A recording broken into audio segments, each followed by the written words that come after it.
یہاں سے اب ہم آگے اگلے سوال کی طرف چلیں گے. یہ ہے عمیر احمد صاحب نے لندن سے پوچھا ہے. وہ یہ کہتے ہیں کہ جماعت احمدیہ کا حضرت مسیح علیہ السلام کی صلیب پر وفات پانے کے بارے میں کیا موقف ہے؟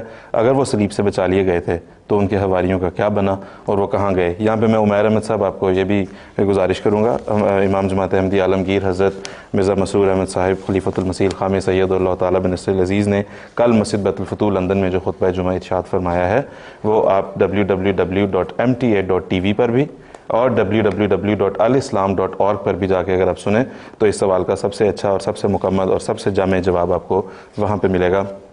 یہاں پہ اگر کچھ آپ مختصر میں عرض کرتا ہوں. جی یہ ایک حقیقت ہے اور قرآن کریم میں بھی اس کا ذکر ہے کہ یہودی جو ہے وہ 12 قبائل تھے جی، اور ان میں سے صرف 2 قبائل یروشلم اور اس علاقے میں رہ گئے تھے. باقی 10 قبائل مختلف زمانوں میں بادشاہوں نے حملے کیے اور ان کو غلام بنا کے مشرق کے ممالک کی طرف لے گئے جی، اور ان میں سے ایک بڑا کثیر حصہ جو ہے وہ افغانستان سے ہوتے ہوئے کشمیر میں گیا اور اس علاقے میں وہ ٹھنڈا علاقہ ہے جی، وہاں جا کے وہ لوگ آباد ہوئے. اور حضرت عیسیٰ علیہ السلام کا ایک قول بائبل میں آج بھی موجود ہے کہ میری بھیڑیں صرف اسی بھیڑ خانے کی نہیں ہیں بلکہ اور بھی بھیڑیں ہیں اور میرے لیے یہ ضروری ہے کہ میں ان کو بھی لاؤں، یعنی ان کو بھی خدا کی طرف بلاؤں. اور اس کے لیے یہ ضروری تھا کہ وہ مختلف علاقوں کا سفر کرتے اور وہاں جہاں جہاں بھی بنی اسرائیل کے قبائل آباد تھے وہاں جا کے ان کو خدا کا پیغام پہنچاتے. چنانچہ انہوں نے لمبا سفر کیا اور مسیح کے ایک معنی یہ بھی ہیں، مبالغہ کا صیغہ ہے، کثرت سے سیاحت کرنے والا نبی. اور حضرت عیسیٰ علیہ السلام اگر 33 سال کی عمر میں آسمان پر چلے گئے تو سیاحت تو کی نہیں انہوں نے، پھر ان کو مسیح کیوں کہا جاتا ہے؟ اس میں دراصل اس نام میں بھی یہ اشارہ تھا کہ وہ کثرت کے ساتھ سیاحت کریں گے اور یہ تاریخی طور پر ثابت ہے کہ وہ اس واقعہ صلیب سے زندہ بچائے گئے، کیونکہ انہوں نے کہا تھا کہ میں تمہیں کوئی اور نشان نہیں دکھاؤں گا، صرف وہ نشان دکھاؤں گا جو یونس نبی کو دکھایا گیا. یہاں پہ ایک اور اگلا سوال یہاں پہ میں پوچھتا ہوں عطاء المنان صاحب پیٹرز برو سے، کیونکہ بالکل گفتگو کو یہیں سے آگے لے کے چلنا پڑے گا جہاں پہ بھی اس سوال کے جواب میں ہم پہنچے ہیں. عطاء المنان صاحب پیٹرز برو سے یہ پوچھ رہے ہیں کہ اگر تو حضرت عیسیٰ علیہ السلام کی قبر محلہ خان یار سری نگر میں موجود ہے جس طرح کے جماعت احمدیہ کا دعویٰ ہے، تو کہتے ہیں کہ اس چیز کا انکشاف آخر مرزا صاحب ہی نے کیوں کیا، کوئی کسی اور نے کیوں اس چیز کا انکشاف نہیں کیا تھا؟ یہ اللہ تعالیٰ نے حضرت مسیح موعود علیہ السلام کو الہاماً یہ بتایا اور یہ خدا جانتا ہے کہ کس کے ذریعے سے کرنا ہے. ظاہر ہے کہ جس شخص نے آ کے مسیح موعود ہونے کا دعویٰ کیا اور امام مہدی ہونے کا دعویٰ کیا، دراصل اسی کا حق تھا کہ اللہ تعالیٰ اسی کو یہ خبر دے اور اسی کے ذریعے سے پھر دنیا کو بتائے. تو حضرت مسیح موعود علیہ السلام نے یہ اعلان کیا تو اس میں اعتراض والی کوئی بات نہیں ہے. اگر کسی نے اور نے کیا ہوتا تو ہم کہتے ہیں جی ٹھیک ہے فلاں. جس طرح حضرت مسیح علیہ السلام نے فرمایا نا کہ عیسیٰ کی وفات میں اسلام کی حیات ہے، اس کے لیے بھی یہ ضروری تھا کہ اس دور میں یہ چیز جو ہے وہ سامنے آئی ہے، تو اس سے بھی اس کی پتہ چلتا ہے کہ اس دور کے ساتھ اس کی ریلیونس کیا ہے. جی دوسرا صاحب اس میں ایک بنیادی بات یہ ہے کہ قبر مسیح کا اعلان سب سے پہلے جو ہمیں ملتا ہے وہ حضرت صلی اللہ علیہ وسلم کی ذات ہے جنہوں نے انکشاف کیا. آپ فرماتے ہیں لعن اللہ الیہود والنصارى اتخذوا قبور انبیائہم مساجدا، کہ اللہ تعالیٰ یہود اور نصارہ پہ لعنت کرے کہ انہوں نے اپنے نبیوں کی قبروں کو مساجد بنا لیا، سجدہ گاہ بنا لیا.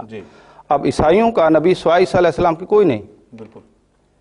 تو یہ حدیث واضح طور پہ بتاتی ہے کہ آپ کی وفات خان صلی اللہ علیہ وسلم کے ارشاد سے ظاہر ہے. پھر قبر ہے، اب وہ قبر کہاں پہ ہے اس میں مختلف اختلاف تھے. قبر مانتے تھے اب اور بھی، یعنی مسیح علیہ السلام سے پہلے بھی قبر مسیح کے بارے میں آپ کو مختلف روایات ملتی ہیں، حضور کی کتب میں بھی ملتی ہیں، شام میں بھی ذکر ہے اس کا. پھر جب خدا تعالیٰ نے انکشاف کیا تو پھر آپ اس طرف گئے کہ وہ سری نگر جو کشمیر ہے وہاں پہ ہے. تو یہ بعض اوقات یہ اعتراض کر دیتے ہیں. مسیح علیہ السلام نے ایک دفعہ فرمایا کہ یہ شام میں قبر ہے، پھر اس طرف لے گئے. تو مسیح علیہ السلام کا جو پہلا بیان ہے وہ اس بارے میں ہے جو عام روایات تھیں. جب خدا تعالیٰ ملہم جو ہوتا ہے وہ اپنے الہام کا پابند ہوتا ہے، تو اس پہ وہ اپنی پھر بنیاد ڈالتا ہے. جب خدا تعالیٰ نے آپ پہ ظاہر کر دیا کہ وہ ہے تو آپ نے فوراً اس طرف اپنا خیال لے گیا اور ثابت کیا. اس کا ذکر ہے وَآوَيْنَاهُمَا إِلَىٰ رَبْوَةٍ ذَاتِ قَرَارٍ وَمَعِينٍ. اللہ تعالیٰ نے فرمایا ہے کہ ہم نے حضرت عیسیٰ اور ان کی والدہ کو ایک ایسی جگہ پر پناہ دی جو چشموں والی ہے اور ٹھنڈی جگہ ہے. اور یہ ایک حقیقت ہے کہ یہ جو اس آیت کے کریمہ میں جو وضاحت ہوئی ہے وہ کشمیر کے اوپر اس کا اطلاق 100% ہوتا ہے. اس سے میں صرف یہ عرض کرنا چاہتا کہتا تھا کہ ان دوستوں کو حضرت مسیح السلام کی کتاب مسیح ہندوستان میں پڑھنی چاہیے، اس میں حضرت مسیح السلام نے بہت سی دلیلیں دی ہیں۔ اور دوسری بات یہ کہ انہوں نے سوال یہ کیا تھا کہ حضرت مسیح السلام کے صلیب دیے جانے کے بارے میں آپ کا کیا عقیدہ ہے؟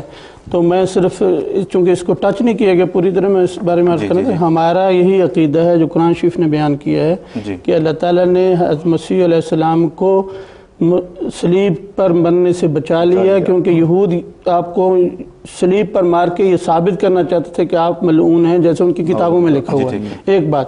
دوسری بات یہ کہ اللہ تعالیٰ نے جیسے شمس صاحب نے بیان کیا کہ حضرت مسیح علیہ السلام کے اور قبیلے بھی تھے، یہود کے اور قبیلے بھی تھے، حضرت مسیح علیہ السلام کی اور بھیڑیں بھی تھیں جو مشرق میں گئی ہوئی تھیں، اور ان کی طرف ان کو جانا چاہیے تھا جیسے آپ نے فرمایا تھا خود۔ اور تیسری بات یہ ہے کہ بعض لوگ کہتے ہیں کہ کشمیر تو اتنا دور ہے فلسطین سے، تو ہم ان کو کہتے ہیں کہ تم عیسیٰ علیہ السلام کو آسمان پہ چڑھا لیتے ہو، کشمیر دور ہے یا آسمان دور ہے؟ بالکل ٹھیک ہے۔ یہاں سے اب ہم آگے چلیں گے۔ جزاک اللہ مومن صاحب۔